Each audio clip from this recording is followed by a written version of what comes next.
यह दुनिया दो तरह के लोगों से चलती है, सामाजिक और आध्यात्मिक। अब यहाँ पर दो प्रश्न होते हैं, क्या एक सामाजिक आदमी आध्यात्मिक हो सकता है, और दूसरा प्रश्न है कि क्या एक आध्यात्मिक आदमी सामाजिक हो सकता है या नहीं।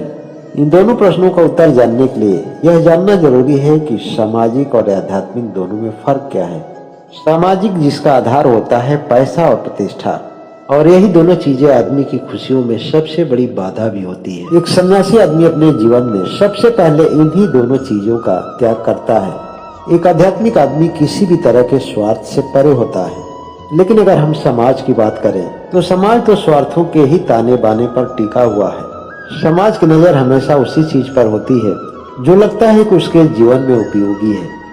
इसलिए समाज में रहने वाला एक आदमी एक दूसरे आदमी से भी ज्यादा प्राथमिकता अपने उस कुत्ते को देता है जो उसके घर की निगरानी करता है, क्योंकि उसकी सामाजिकता तो पूरी तरह से स्वार्थ पर टिकी हुई है। और ऐसे ही व्यक्ति सामाजिक होने का दावा करते हैं। समाज हमेशा सत्य का विरोध किया है, क्योंकि सत्य से इसकी कभी नहीं पटती है। इस धरती पर अनेकों महापुरुष पैदा हुए और उनके समय में यही समाज उनका तिरस्कार करने में कोई कसर नहीं छोड़ी। जब आज दुनिया में वह नहीं है तो आज उनको अपना आदर्श मानकर उनकी पूजा करता है, मगर पूजा मात्र तो दिखावटी है।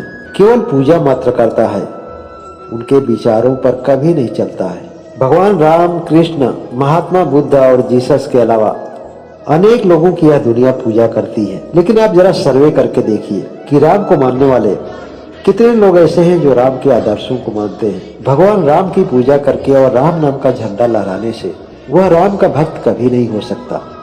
बिना राम की पूजा किए हुए और बिना राम का झंडा लहराए जिस दिन अपने व्यवहारिक जीवन में राम के आदर्शों को लागू करने लगेगा, कुछ भी नहीं करते हुए, वही राम का सच्चा भक्त होगा।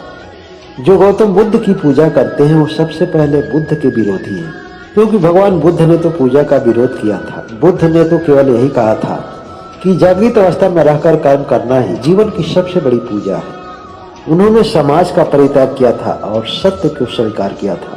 समाज में लौटने के पश्चात उनका केवल एक ही उद्देश्य था कि यह पूरी दुनिया या पूरा समाज इस जीवन के सत्य को समझ सके और उसे स्वीकार कर सके, क्योंकि जब तक मनुष्य सत्य से भागता रहेगा उसके जीवन की कोई भी संपदा उसके जीवन में कभी भी सुख और शांति प्रदान नहीं कर सकती है। कुछ लोग सत्य को बाहर बाहर स्वीकार तो कर लेते हैं, लेकिन अंतर्मन से स्वीकार नहीं करने की वजह से वह हमेशा अशांत रहते हैं। सब कुछ रहने के बावजूद भी वह दुखित रहते हैं। आदमी किसी को भी अपना आदर्श बना ले, यह मायने बिल्कुल ही नहीं रखता है। मायने तो यह रखता है कि वह दिखावा न करके अपने अंतर्मन से कितना स्वीकार करता है। समाज की मान्यता है उगते हुए सूरज को सलाम करना।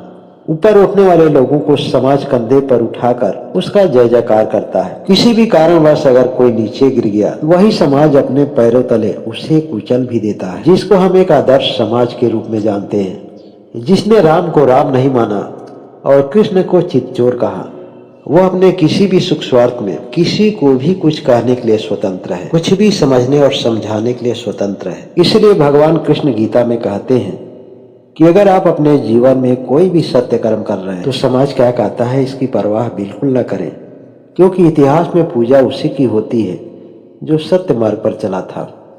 मगर समाज की यह धारणा है कि सत्य बोलने वाले सत्य आदमी की पूजा तो दुनिया छोड़ने के बाद ही होती है, और यह कोई नई बात नहीं है, यह तो चिरकाल से ही होता आ रहा है। गीता में तो यह भी कहा गया है कि अपनी खुशी के लिए अगर किसी को थोड़ा भी तकलीफ होता हो तो इस तरह की खुशी की इच्छा कभी नहीं रखनी चाहिए। लेकिन दूसरे की खुशी के लिए स्वयं को थोड़ा तकलीफ उठाना पड़े तो यही मानवता का सबसे बड़ा धर्म है, जो किसी पूजा से कम नहीं है।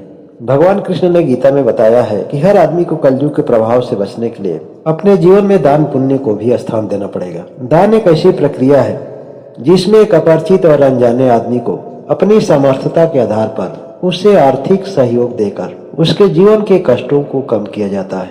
आगे बताते हुए उन्होंने कहा है कि हमेशा सत्य बोले, सत्य कर्म करें और सत्य का साथ दें। भले ही ऐसा करने से कुछ कठिनाइयों का सामना ही क्यों न करना पड़े, लेकिन जिस सत्य का आप अनुसरण करते हो उससे सतर्क भी रहे, क्योंकि कभी कभी सत्य जैसे लगने वाला सत्य का एक भ्रम भी होता है। अब प्रश्न यह उठता है कि कैसे जाने कि सत्य क्या है। यह जानने के लिए खुद को खुद से जोड़ना पड़ेगा।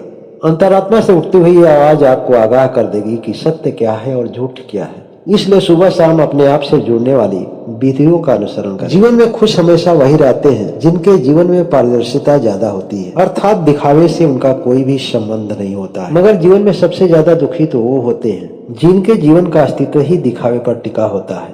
अज्ञानता में क्षणिक सुख पाने के लिए जीवन में लंबे समय के लिए अशांति को निमंत्रित कर देते हैं।